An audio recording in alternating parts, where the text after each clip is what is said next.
আসসালামু আলাইকুম। প্রিয় দর্শক, অন্য মঞ্চের আলোচনায় আপনাদের সকলকে আমন্ত্রণ জানাচ্ছি। আসসালামু আলাইকুম এবং আদাব। কদিন ধরেই ক্যান্টনমেন্ট নিয়ে বাতাসে ফিসফাস। কি ঘটতে যাচ্ছে ক্যান্টনমেন্ট গুলোতে?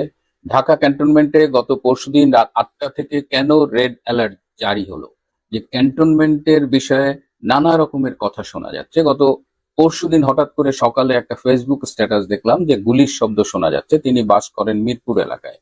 তো জিজ্ঞেস করলাম গুলির শব্দ কিসের ভাই, টেনশনে পড়ে গেলাম। তখন অনেকেই ধারণা করছিলেন যে এটি বোধহয় ক্যান্টনমেন্ট রিলেটেড কিছু, কিন্তু পরবর্তীতে জানা গেল যে ঢাকা শহরের দুটো আন্ডারওয়ার্ল্ডের গ্যাং, তাদের মধ্যে গোলাগুলি হয়েছে। ক্যান্টনমেন্টে গোলাগুলির কোনো বিষয় না, কিন্তু কয়েকটা প্রচার মাধ্যমে এসেছে যে ক্যান্টনমেন্টে এক ধরনের অসন্তোষ, যেটা আমরা জানি যে অনেকদিন ধরে বিরাজ করছিল, এবং এখানে অদৃশ্যভাবে হলো দুটো পক্ষ রয়েছে। বড় অংশটা ৭১-এর মুক্তিযুদ্ধের চেতনার পক্ষে, আর ছোট্ট একটা অংশ যারা জামাতের পক্ষে। কিন্তু একটা ডিসিপ্লিন ফোর্স হওয়ার কারণে এই বিভক্তিগুলো হয়তো খুব দৃশ্যমান হয় না, কিন্তু ইদানিং একটা আশঙ্কা উঠেছে যে সেনাবাহিনীতে কি আসলেই কিছু ঘটতে যাচ্ছে কিনা। একটা পত্রিকা বলেছে যে সেনা অভ্যুত্থানেরও আশঙ্কা দেখা দিয়েছে, যদিও এরকম আসলেই ঘটতে যাচ্ছে কিনা আমি ঠিক জানি না। এরকম কোনো লক্ষণ অন্তত দৃশ্যমান নয়, কিন্তু এগুলোতে যথেষ্ট সতর্ক অবস্থানে রয়েছেন আমাদের সেনাপ্রধান। তিনি কিছুটা ভয়ও পেয়েছেন, যে কারণে গত পরশুদিন থেকে ঢাকা ক্যান্টনমেন্টে রেড অ্যালার্ট জারি করা হয়েছে, এবং অত্যন্ত বলা যায় এক ধরনের নজিরবিহীন নিরাপত্তা বলয়ের মধ্যে অবস্থান করছেন সেনাপ্রধান। তিনি কেন এত ভয় পাচ্ছেন আমি জানি না। তবে কিছু ঘটনা আরো ঘটেছে। আপনারা জানেন যে এই ২-৩ দিন আগে গাজীপুরে সেনাপ্রধান, ৩ বাহিনীর প্রধান, তারা লোকাল অ্যাডমিনিস্ট্রেশন এবং একটা মিটিং করেছে, এবং তিনি ব্যক্তিগত আলোচনায় এটাও বলেছেন যে কোনো অবস্থায় আওয়ামী লীগকে রাজনীতিতে ফিরতে দেওয়া হবে না। তিনি উদাহরণ দিয়ে বলেছেন যে আমি আমার ড্রয়িং রুমে এমন কাউকে ইনভাইট করব না যে আমাকে হত্যা করতে পারে। অর্থাৎ জেনারেল ওয়াকার ভয় পাচ্ছে যে কোনো কারণে যদি আওয়ামী লীগ সরকারে ফিরে আসে, তাহলে সংবিধান অনুযায়ী যারা এই যে অবৈধ ক্ষমতা দখল, জঙ্গি অভ্যুত্থানে সহায়তা করেছিল, তাদের সবার জন্য অবধারিত শাস্তি হলো মৃত্যুদণ্ড। সুতরাং জেনারেল ওয়াকার, যদিও তার নিয়োগদাতা শেখ হাসিনার সরকার, কিন্তু তিনি এখন সর্বস্ব দিয়ে শেখ হাসিনা এবং আওয়ামী লীগের প্রত্যাবর্তন রুখে দিচ্ছেন। এবং আমাদের কাছে নিশ্চিত খবর এসেছে যে যশোর ক্যান্টনমেন্ট এবং রংপুর ক্যান্টনমেন্টের ২ জিওসি এবং তার সাঙ্গপাঙ্গরা জামাতের পক্ষে মাঠ পর্যায়ে প্রচারণা চালাচ্ছে। যারা জেনারেল ওয়াকারকে চেনেন তারা একটু কনফিউশনে আছেন, কারণ জেনারেল ওয়াকার তিনি কথা রাখতে জানেন না, এবং তিনি যা বলেন তিনি সেটা করেন না। এবং তিনি ২০২৪ সালের আগস্ট মাসে আমরা দেখেছি যে কেমন ভাবে শেখ হাসিনাকে তিনি বিভ্রান্ত করেছেন। তিনি দায়িত্ব নিয়েছেন আন্দোলন কন্ট্রোল করবেন, মব কন্ট্রোল করবেন, কিন্তু বাস্তবতায় দেখা গেছে যে সে মবের পক্ষে, ডিপ স্টেটের পক্ষে, শেখ হাসিনা সরকারের বিরুদ্ধে কাজ করছেন। সুতরাং ওয়াকারের কথায় আশ্বস্ত হয়ে যদি বিএনপি কোনো কিছু করে, তাহলে কিন্তু পরে আবার আমাকে দোষ দিতে পারবেন না। আমি কিন্তু সতর্ক করে দিলাম। ওয়াকার ওয়াকারের সেনাবাহিনীর অনেকগুলো ক্যান্টনমেন্ট জামাতের পক্ষে কাজ করছে। ওয়াকার হাবোটের পক্ষে স্পষ্ট অবস্থান নিয়েছে। আর বিএনপি কে সে যতই বলুক, তার রাজনৈতিক অতীত কিন্তু বলে সে শিবির জামাতের পক্ষের লোক।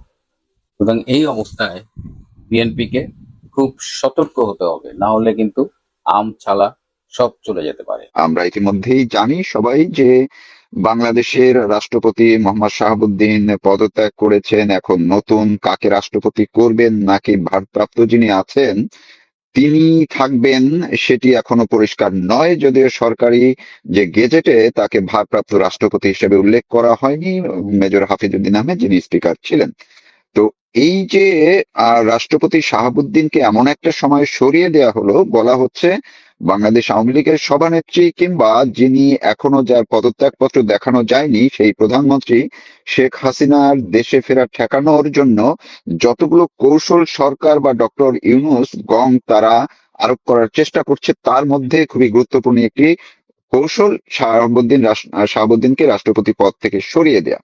প্রশ্নটি হলো, যদি তাই হয়, রাষ্ট্রপতি শাহাবুদ্দিনকে সরিয়ে ফেলেই কি শেখ হাসিনার দেশে ফেরা ঠেকানো যাবে? এটি নিয়ে কথা বলবো। আরেকটু আছে ভারতে নিযুক্ত মার্কিন রাষ্ট্রদূত, যিনি আবার যুক্তরাষ্ট্রের বিশেষ দূত হিসেবে মাত্র ২ দিন পরেই বাংলাদেশ সফরে আসছেন।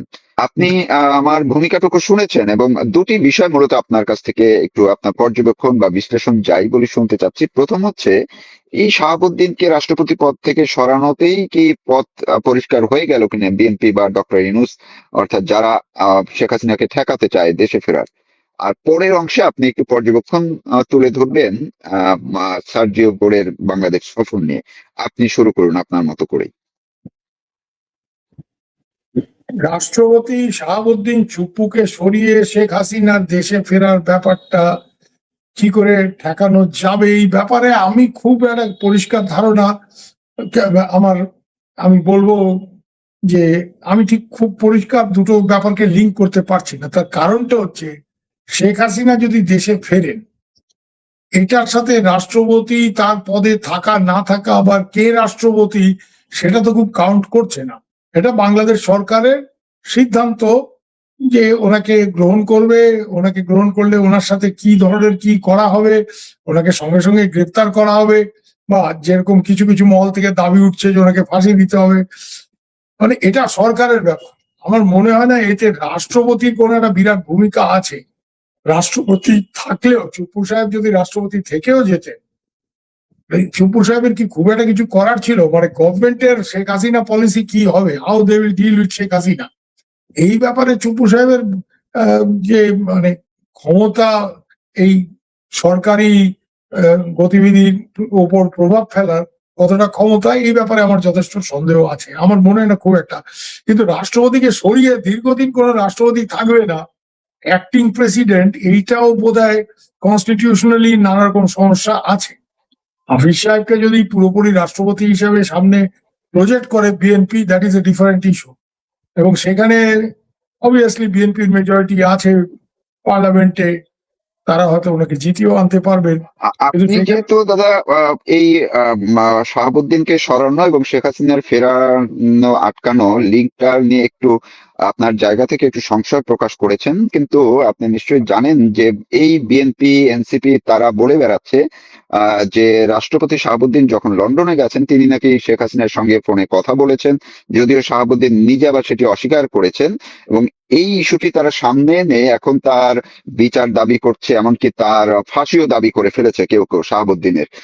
এবং কেউ কেউ বলছিলেন যে আশঙ্কা করা হচ্ছিল যদি শাহাবুদ্দিন ক্ষমতায় থাকেন এবং শেখ হাসিনা দেশে ফেরেন, তখন রাষ্ট্রপতি শাহাবুদ্দিন তিনি ওই যে মাঝখানে শহীদ জিয়া বলেছেন, জিয়াউর রহমানের কথা বলেছেন, স্তুতি করেছেন, সেখান থেকে ফিরে আবার শেখ হাসিনা যেই মুহূর্তে দেশে পা রাখবেন শাহাবুদ্দিন আগের স্বরূপে ফিরে বড় কিছু একটা ওলটপালট করে ফেলবেন। এই আশঙ্কাটাই, ভয়টা তাদের মধ্যে ছিল বলেই তাকে হয়তো আগেভাগে সরিয়ে দেওয়া হচ্ছে, এমন একটা লিঙ্ক বলা হয় আর কি। আমার ঠিক সেটা মনে হয় না। কারণ শাহাবুদ্দিন সাহেব যদি খুব শক্ত লোক হতেন, উনি আগে ইমার্জেন্সি দেওয়ার সুযোগ ওনার ছিল। ইমার্জেন্সি পাওয়ার ব্যবহার করে দেশে একটা সার্বিকভাবে একটা জরুরি অবস্থা দিয়ে উনি আয়ত্তে আনার একটা চেষ্টা করতেন। এবং সেই ক্ষেত্রে আসল ব্যাপারটা হচ্ছে সেনাবাহিনী ওনার পক্ষে থাকবে কি থাকবে না, সেটা একটা ক্রিটিক্যাল ব্যাপার ছিল। এখন সেনা প্রধান ওয়াকারুজ্জামান সাহেবও যে টালমলো অবস্থা, উনি একবার এদিক একবার ওদিক করে, হ্যাঁ, ওনার বউ শেখ হাসিনার সাথে কথা বলে, বুবু টুবু বলে, আবার উনি একেবারে অন্য লাইনে উনি আল হাজ টাজ হয়ে জামাতের আমিরের সাথে ঘনিষ্ঠ। মানে এরা হচ্ছে সব দিক খেলছে। হ্যাঁ, they are keeping their options open. Shahabuddin সাহেবকে নিয়ে এদের যে একটা বিরাট চিন্তার কারণ যে শেখ হাসিনা দেশে ঢুকলে শাহাবুদ্দিন একটা বিশাল কিছু করে ফেলবে, আই ডোন্ট থিঙ্ক সো। শাহাবুদ্দিনকে সরানোর অন্য কারণ আছে। শাহাবুদ্দিন যে প্রশ্নটা আপনি তুললেন পরে, হ্যাঁ, আপনার ভূমিকায়, যে আমেরিকানদের ব্যাপার, এই আমেরিকানরা চাইছে বাংলাদেশে একটা নতুন রাষ্ট্রপতি, এবং সেই রাষ্ট্রপতির জন্য ওরা চায় মোহাম্মদ ইউনূসকে। মোহাম্মদ ইউনূসের মতো আদি অকৃত্রিম মার্কিন দালাল তো আর ওয়াশিংটন খুঁজে পাবে না। এখন ওনার ওই প্রাক্তন প্রেস সচিব অনেক বড় বড় কথা বলছে, হ্যাঁ, যে এই অকৃতজ্ঞ জাতির জন্য আর শেখ ইউনূস, মানে এমন একটা হাব ভাব যেন শেখ ইউনূস বাংলাদেশকে কৃতার্থ করেছে। উনি নিজে ক্ষমতা ভোগ করার জন্য উনি ক্ষমতা নিয়েছিলেন, উনি চিফ অ্যাডভাইজার হিসেবে ইন্টারিম গভর্নমেন্ট, এবং উনি ইন্টারিম গভর্নমেন্টে থাকারই তো ইচ্ছা ছিল না, নানাও চাপে পড়ে ওনাকে নির্বাচন দিতে হয়েছে। কেন উনি ওনার চামচারা দিয়ে এই গল্প তো চালু করিয়ে দিয়েছিলেন। হ্যাঁ, ওনার যে ব্লগার ব্রিগেড আছে যারা ওনার থেকে টাকা পয়সা পায়, বা ওনার যারা কর্তা মার্কিন তাদের ওই ন্যাশনাল এন্ডাওমেন্ট ফর ডেমোক্রেসি যেসব ব্লগার বাহিনী পোষে টোষে ওগুলি আমরা জানি সব।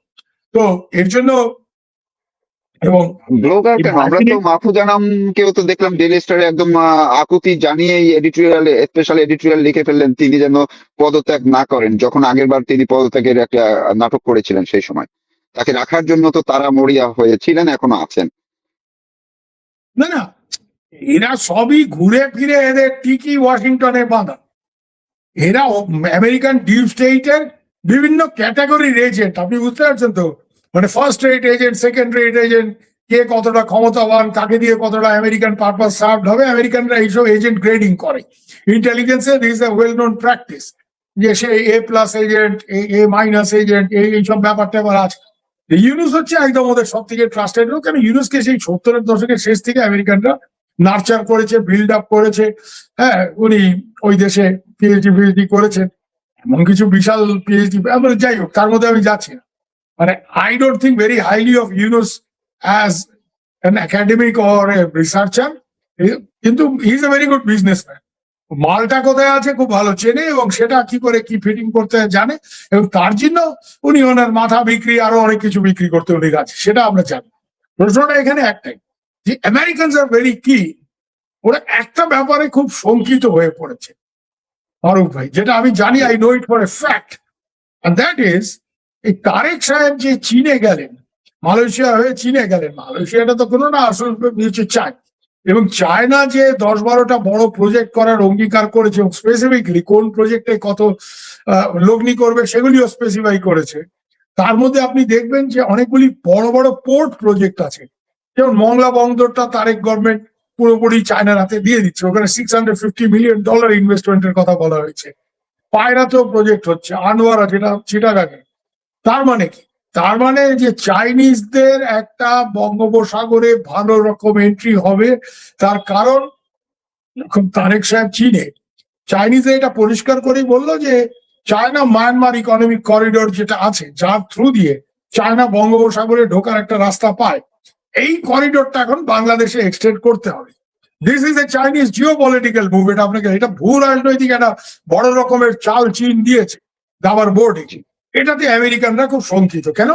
আমেরিকানরা বেশ কিছুদিন ধরে ডক্টর ইউনুসের সময় একটা চেষ্টা ওদের ছিল যে রাখাইন করিডোর, তখন ওয়াকার সাহেব রাজি হয়নি, উনি ব্লাডি করিডোর টরিডোর বলে গালিগালাজ করেছেন। তারপরে উনিও আমেরিকানদের লাইনে পড়ে গেছেন।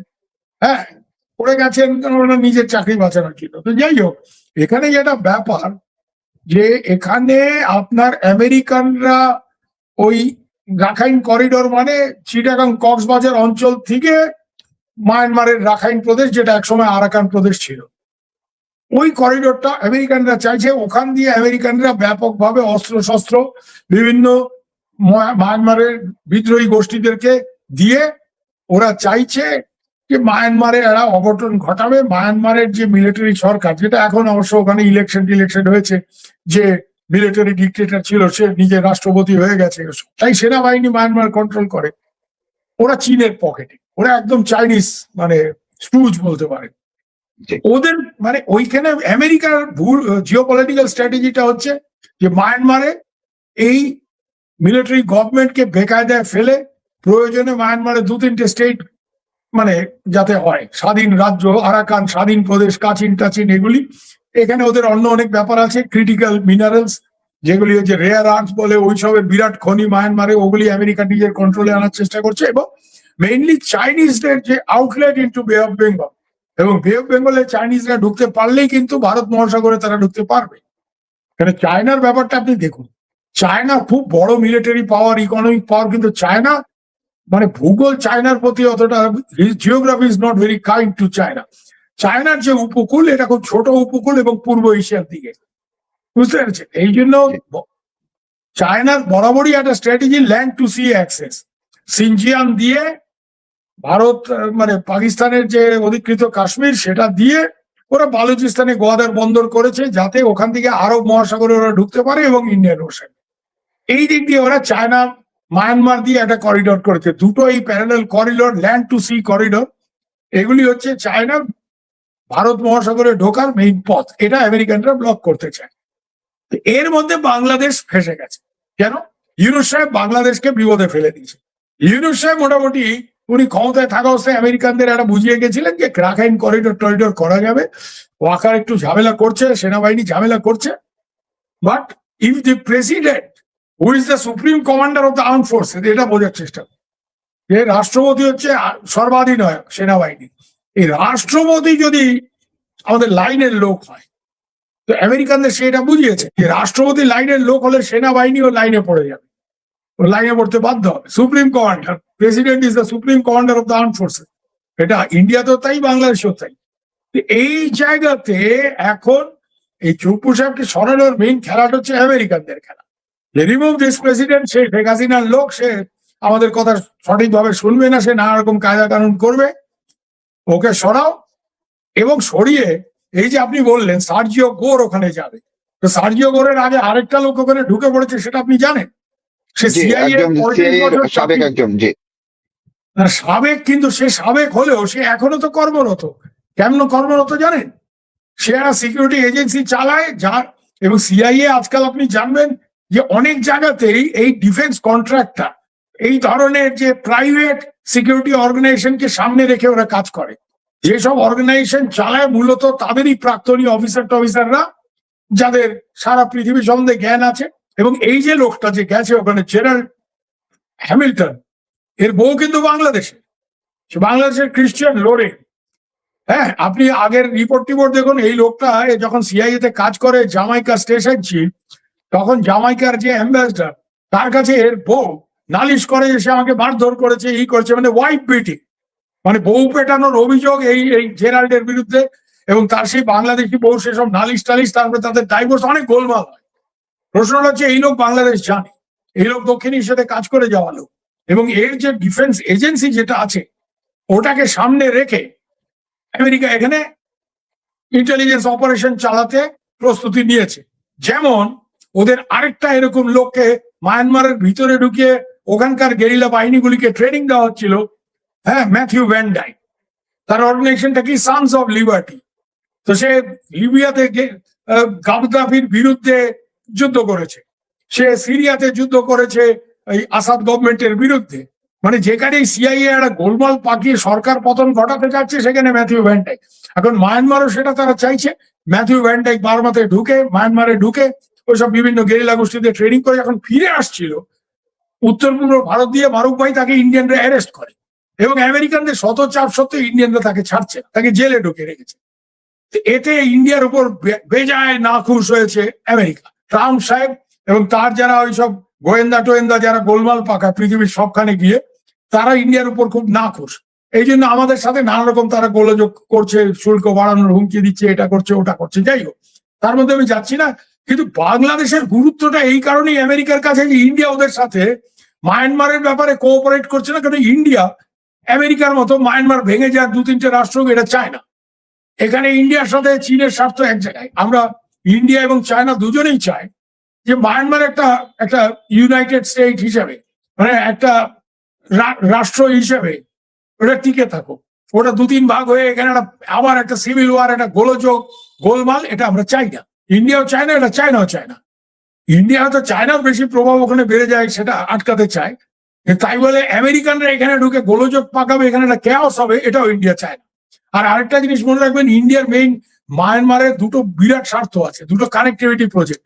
একটা হচ্ছে কলকাতা থেকে সিথওয়ে, যেটা আরাকান বা রাখাইন প্রদেশের বন্দর এবং রাজধানী, ওই অবধি, এবং ওখান থেকে কালাদার নদী হয়ে পালেটোয়া, তারপরে মিজোরাম, মানে alternate route to north east India, একটা বিকল্প রাস্তা উত্তর পূর্ব ভারতের জন্য মায়ানমারের ভিতর দিয়ে। এটা ইন্ডিয়া কমপ্লিট করতে চায়, কারণ যেই রাস্তাটা উত্তর পূর্ব ভারতে বাংলাদেশের ভেতর দিয়ে ইন্ডিয়া শেখ হাসিনার সময় ট্রানজিট এগ্রিমেন্ট, এখন এই সরকারের নানা রকম ধ্যানাই প্যানের ফলে ইন্ডিয়া এই ব্যাপারে একটু দ্বিধাগ্রস্ত বোধ করছে যে কি জানি এটা কি করবে, তারেক সরকারের ব্যাপার সেবার বোঝা যাচ্ছে না।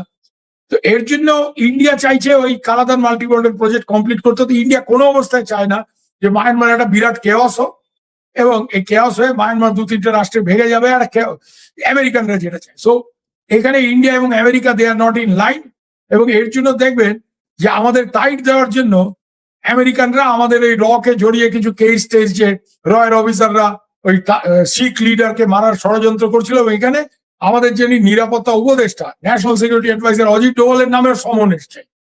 তো আমেরিকার সাথে আমাদের মানে রিলেশন এখন খুবই খারাপ অবস্থায় আছে।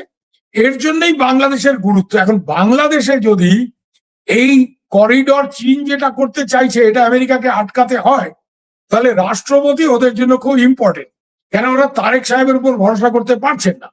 ওরা তারেক সাহেবকে নানা রকম ভুজুং ভাজুং দিলেও তারেক সাহেব চীনে গেছেন, এবং এটা ঠিকই তারেক সাহেব বাংলাদেশের প্রধানমন্ত্রী হিসেবে উনি চাইবেন আমেরিকানরা তো কোথাও কোনো ডেভেলপমেন্ট প্রজেক্ট করবে না, মারামারি করাবে, গন্ডগোল করাবে। তো এর জন্য উনি চাইছেন যে চাইনিজ ফান্ড এনে এখানে বড় বড় কিছু পরিকাঠামো প্রজেক্ট তৈরি করা। কেন তারেককে সবসময় লোকে শেখ হাসিনার সাথে কম্পেয়ার করবে যে শেখ হাসিনা এত সব উন্নয়ন করেছে। তো তারেক সাহেবও চাইছে বড় বড় কিছু উন্নয়ন প্রকল্প, তার জন্য টাকাটা কোথা থেকে চীন, ন্যাচারালি চায়নার অনেক ডিপ পকেট,